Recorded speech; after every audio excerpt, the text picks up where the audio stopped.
অন্যদিকে হাওড়া হাসপাতাল সেখানেও শ্লীলতাহানির অভিযোগ উঠছে। নাবালিকাকে সিটি স্ক্যানের সময়ে শ্লীলতাহানির অভিযোগ সিটি স্ক্যান বিভাগের অস্থায়ী এক কর্মীর বিরুদ্ধে। গ্রেপ্তার অভিযুক্ত সিটি স্ক্যান বিভাগের অস্থায়ী কর্মী এবং এই ঘটনার পরে কিন্তু আবারও নিন্দার ঝড়। একদিকে ইলামবাজারের ছবি আপনারা দেখতে পেলেন, সেখানে নার্সের শ্লীলতাহানির অভিযোগ এবং এক নাবালিকাকে শ্লীলতাহানির অভিযোগ করছে হাওড়া হাসপাতালে। সেখানে সিটি স্ক্যান বিভাগের এক অস্থায়ী কর্মীর বিরুদ্ধে এই অভিযোগ এবং ইতিমধ্যে তাকে গ্রেপ্তার করেছে পুলিশ। নাবালিকাকে সিটি স্ক্যানের সময় শ্লীলতাহানির অভিযোগে গ্রেপ্তার করা হয়েছে একজনকে ইতিমধ্যেই। হাওড়া হাসপাতালের এই ঘটনায় আবারও নিন্দার ঝড়। বিষয়ে বিস্তারিতভাবে জানবো, টেলিফোন লাইনে রয়েছে প্রতিনিধি জগন্নাথ সামন্ত। জগন্নাথ, কি জানা যাচ্ছে, কি ঘটনা ঘটেছে ঠিক?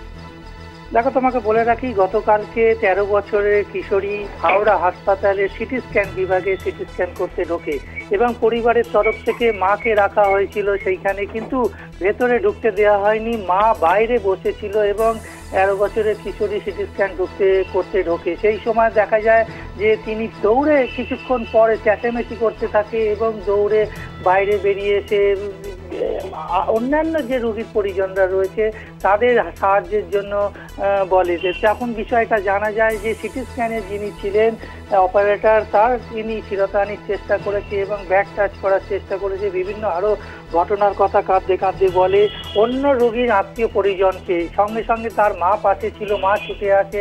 বিষয়টা জানার পর ওখানে শোরগোল পড়ে যায় এবং উত্তেজিত হয়ে পড়ে অন্যান্য আত্মীয় পরিজনরা, যারা রুগী এসছে। যে এরকম হাওড়ার মতন একটা হসপিটাল যেখানে সিটি স্ক্যানে রুগী গেছে, 13 বছরের একজন নাবালিকা কিশোরী, তাকে এইভাবে ঘটনা ঘটিয়েছে, কিন্তু অস্বীকার করছিল এই অপারেটর। কিন্তু হাওড়া থানার পুলিশ ঘটনাস্থলে যায়, পরিবারের লোকরা অভিযোগ জানায়।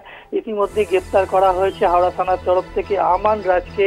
তিনি অপারেটিং করে সিটি স্ক্যানে। তিনি এইখানে ঘটনা কি ঘটিয়েছে না ঘটিয়েছে পুলিশ তদন্ত করে দেখছে। তবে এরকম একটা ঘটনা যেখানে আরজি করের মতন ঘটনার পর নিরাপত্তা বিভিন্ন হাসপাতালে নিয়ে প্রশ্ন উঠছিল, তবে আবার হাওড়া হাসপাতালে একই ঘটনার পুনরাবৃত্তি হচ্ছিল।